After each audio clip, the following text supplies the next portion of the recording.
Okay, thank you. I want to start by acknowledging my colleague, Mauro Nobili, and this project organizing committee for inviting me to be part of this event. For my presentation, I am going to be looking at a case of a distinct blacks of Tunis designated at the turn of the 19th century by a Timbuktu cleric and reformist by the name Ahmed ibn al-Qadi bin Yusuf bin Ibrahim al-Timbuktawi, who was on his way to Hajj, interned in Tunis, encountered various religious practices associated with his own homeland, and he set out to inform Tunisian religious authorities about this community, whom he categorized as Sudan at Tunis. So drawing on his treatise that he wrote and dedicated to the ruler of Tunis known as Hamoud Basha, I am kind of interested in engaging his concept, the concept he used, Sudan, Tunis, in order to designate these communities. And this is a work that I have published around, mostly around the topic of the Hausa Bori presence in Tunis and its acculturation with the Sufi popular Islamic religious practice. So when I was invited to present in this conference, I thought about how to kind of address this issue, and it quickly became very clear to me that, the concept itself of Sudan, Tunis, I think it's something that this conference and the project behind it, I think will allow me to kind of expand on that. So, who really were al-Timbuktawi's Sudan, Tunis? What were their attributes or distinguishing characteristics? And how did they differ historically and structurally from the broader Tunisian population? And in Tunis, there is this local terminology known as Wusfan. Wusfan is a broader term that encompasses all blacks, but at the same time, too, within them, there are various kind of internal distinctions that can be made. So al-Timbuktawi might have been very much aware of those internal distinctions as he strove and strived to inform Tunisian political and religious authorities by using the term Sudan, Tunis. And before I engage with this text and how he used it, I think it will be adequate to step back and provide some context that is really necessary. This I hope you can see because it's a bit minuscule. So we are talking of Tunisia at the time he was there. It was Regency of Tunis, and before that, Ifriqiya, all the way medieval Tunisia, all the way until Ottoman conquest around late 16th century, which launched the regions, Ifriqiya, into the orbit of Ottoman Empire. It went through stages ruled by different governing authorities of the Ottomans. You have the Bashas, full-fledged Ottoman generals, and then you have a movement of Ottoman rule in Tunisia going through different waves until you have the Beys, the Muradid, and then the Beys. And the Beys would be the one who would establish a dynasty that will become known as Husseinid dynasty. One thing about the Husseinis, and I've been really fascinated in studying the Husseinid, in that they were known as the Kuluglis. They were Husseinid Ottoman generals who intermarried with local indigenous population. So unlike the full-fledged Ottoman generals in neighboring regencies such as Algiers, these kind of embrace a program of cultural acculturation by trying to bring indigenous population one way or the other through various mechanisms. One of those mechanisms, and I was fascinated when Jonathan in his presentation kind of referred to a saint of Abid, which is one of the processes that the Ottomans will do here in that they created an infrastructure by establishing this person known as Sid Saad al-Abid, meaning a slave patron, right, to encourage their enslaved population to be able to find their niche within the society. And then they had also, in terms of the judicial administrative apparatus, they also established a position known as Bash Agha. So the Bash Agha, so this individual here, this is not al-Timbuktawi, this is Bash Agha. And the title they gave him in Arabic is Al-Hakim fi al-Qishrat al-Sawda, the governor over the black skin. So they instituted this position, and he will rule, and of course, different people will occupy this position until the end of the Hussein dynasty and the coming of their, the French period. One last dimension I want to mention, which is so critical and crucial here, is relate to al-Timbuktawi, his homeland, where he was coming from. Where he was coming from, Western Central Sudan at the turn of the 19th century, had been brewing and fermenting in a context that would result into outbursts of Islamic Jihad movement, and will create a lot, the background for many of the issues that had been discussed here. We discussed a lot of things that had to do with the Bilad Sudan, but within particular context, there were an ideological kind of development that will kind of infuse certain meanings relating to racialization, race, and enslavement behind that. And the last one had to do also with the Arabian Peninsula, Wahhabism, relate to Western Sudan, and also the Maghreb as a whole. Begin at the turn of the 19th century too, we see Muhammad ibn Abdul Wahhab sending a religious proclamation because he charged that Muslims were straying away from the right practice of Islam, and therefore he called upon them to go back to the purity, fundamental basis of Islam. If they don't do that, they will be faced with sword. And he issued proclamation, and it went in so many different areas in the Muslim world, in Fez, where we saw, and in Tunis also. So in Tunis, when al-Timbuktawi arrived in Tunis, he arrived on the eve when Tunisian ulama were debating response to a Wahhabi proclamation. Al-Timbuktawi joined that debate, and that was the context in which he uttered his, his own background. He started around Timbuktu, but if you look at the shaded area, you could see the jihad centers that are very influential in terms of shaping his ideology, etc.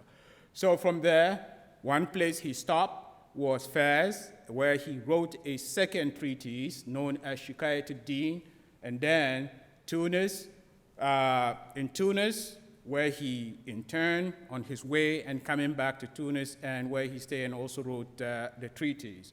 He must have interacted with Tunisian ulama at this famous Jama al-Zaytuna, which goes through medieval time period and remain even till today as a major Islamic center. So in addressing Tunisian religious authority, he was very convinced that they did not know much about their enslaved communities because, as I mentioned, the Husseinid, they instituted this policy of religious tolerance and acculturation. And he was like, okay, well, look at these enslaved communities who are persecuted in my own homeland for practicing things that are deemed as shirk. How come you are allowing them here?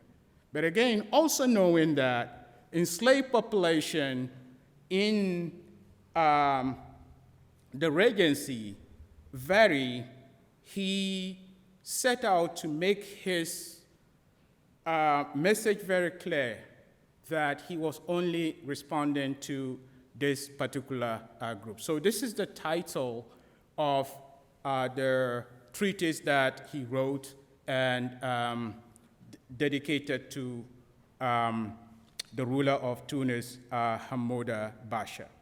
So to unveil the characteristic of the Bouri cult practitioners to Tunisian religious and political authorities, he strove to single them out from the larger black population in the Regency, labeling them Sudan, Tunis, as clearly indicated in the title of this treatise. And since the black population themselves were heterogeneous, comprising of free-born blacks, ahrar, and ancient freed slaves or free blacks of slave descent, Shuashin in Tunisia and Libya and part of Algeria, but in other part of North Africa, especially in Morocco, these are known as Haratin, or at least equivalent. These are people he may have encountered during his tour in Tunis and elsewhere in North Africa. And because of that, he was very careful not to conflate them with groups that were not subject of his wrath. So henceforth, to consciously distinguish Sudan, Tunis from this other group, he did that with qualifiers that not only highlight their Sudanic geographical place of origin, but also aspect of their religious practices that made them subject of his damnation for mingling Islam with superstitious rites of Bouri practitioners. So as he made clear in the introduction of his treatise, that not all abid or slaves were exclusively part of the category of the blacks he labeled Sudan, Tunis. Those he designated as such were by and large recent category of enslaved Sudanese West Africans brought into the Regency predominantly during the Husseinid era, which lasted from 1705 all the way to the eve of Tunisian independence in 1957. Among the attributes of this class of blacks at the time of the author's stay in Tunis is that they had both strong and continuing ties with the Bilad Sudan, the land of the blacks. Taking his cue from the attitude of the Islamic Jihad leadership in the Western and Central Sudan towards the Bouri practitioners, Al-Timbuktawi thus castigated them as infidels from his own native land as Sudan, even though most of them were enslaved from territories where Islam had been well established and predominated, such as their Hausa land. The process of Al-Timbuktawi's attempt to differentiate those he castigated as Sudan and Tunis in relation to the broader black population of Tunis and charging them with unbelief, kufr, need to be examined against the backdrop of his own clerical and ideological viewpoint, as well as the external factors that played a role in the politics and dialectics of this differentiation. On the one hand, is his differentiation of Sudan, Tunis from other blacks within the spectrum of the usage of the word abid, literally meaning blacks, but vaguely implies both enslaved and ancient free slave of black descent or Sudanic descent. Because the term abid in a generic sense was already a major determinant and index of legal and social identification of the entire black population of the Regency, Al-Timbuktawi thus did not consider it to suffice a differentiation of those he labeled Sudan Tunis from the other portion of Westphal population, particularly the much older category of ancient freed slave, majority of whose presence predated or far predated that of the Sudan Tunis class and could be traced back to the Ifriqiya or subsequent period before the coming of the Husseinid. Additional to the terminological definition established upon the parameters of slave, abid, external element in the dialectical process of Al-Timbuktawi's branding of this recent class of Sudanic community as infidels, kuffar, and also point to their place of origin, perhaps as the most significant marker determining their identification. Geographically, the regions of Africa laying south of the Greater Sahara was termed as Bilad al-Sudan, and at the time of Al-Timbuktawi's stay in the Maghreb and his authorship of Hat Qasitl, the term derived from the Arabic word as-Sudan, literally meaning blacks, had been coined by medieval Arab and historical geographers and their counterpart in Africa south of the Greater Sahara to refer to the population inhabiting the geographical sphere of Bilad al-Sudan. But while this term came to historically signify the Bilad al-Sudan as a geographical hemisphere populated by blacks as Sudan, the meaning of this term was also shaped by the Hamitic myth that imbued Bilad al-Sudan with notions of curse, unbelief, idolatry, inferiority, and ultimately as a bastion or reservoir for enslavement, especially in relation to the heartland of the Middle East. Proponents of this myth, ascribing it to the Old Testament, hold the view that black Africans as Sudan, believed to have been descendant of Ham, had been cursed for Ham observing his father's nakedness as he bathed, and that his father's curse made him and his descendants slave of his brother Sham and Yafet and their descendant comprising Arabs, European, and Central Asians, etc. In the 16th century, when Ahmed Baba issued a fatwa responding to a North African mission disturbed by the indiscriminate enslavement of blacks as Sudan, he sharply refuted the generalization associating the Bilad al-Sudan with notions of unbelief, kufr, and disputing that it was bastion of slavery and enslavement.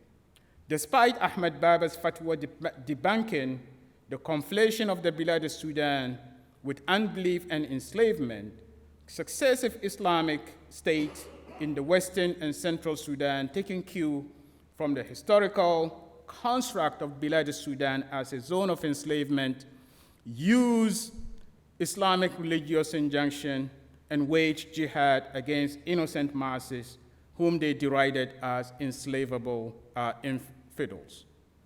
There are a lot of examples whereby Sudanic rulers have done this. I'm going to skip that. Case in point is Askia, Sokoto Caliphate, and many others.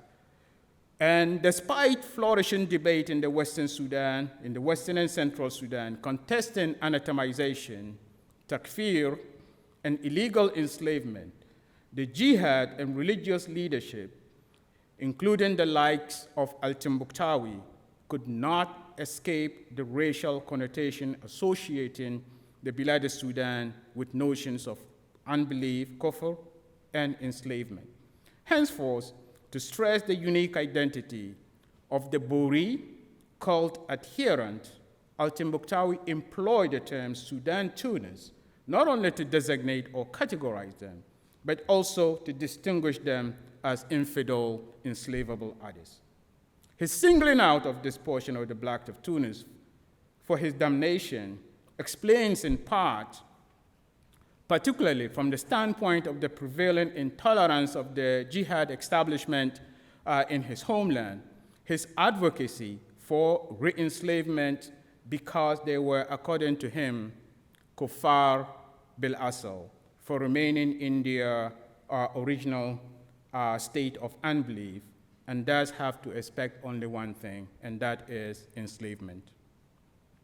Before any consideration of the intersection of slavery, religion, and racialization, a reflection on Al-Timbuktu's construct of the term Sudan-Tunis will be necessary to unpack the meaning of the historical concept and to situate Sudan-Tunis in the kind of specific and broader historical context. How much time do I have? Your house would take a couple minutes. Okay, great.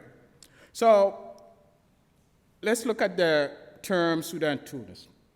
Prior to Al-Timbuktu coining the term Sudan-Tunis to designate and categorize the enslaved Sudanese West Africans he encountered in Tunisia, neither the local Tunisian nor early European sources that are replete with fragmentary references and information about the origins of enslaved blacks in the Regency use this term.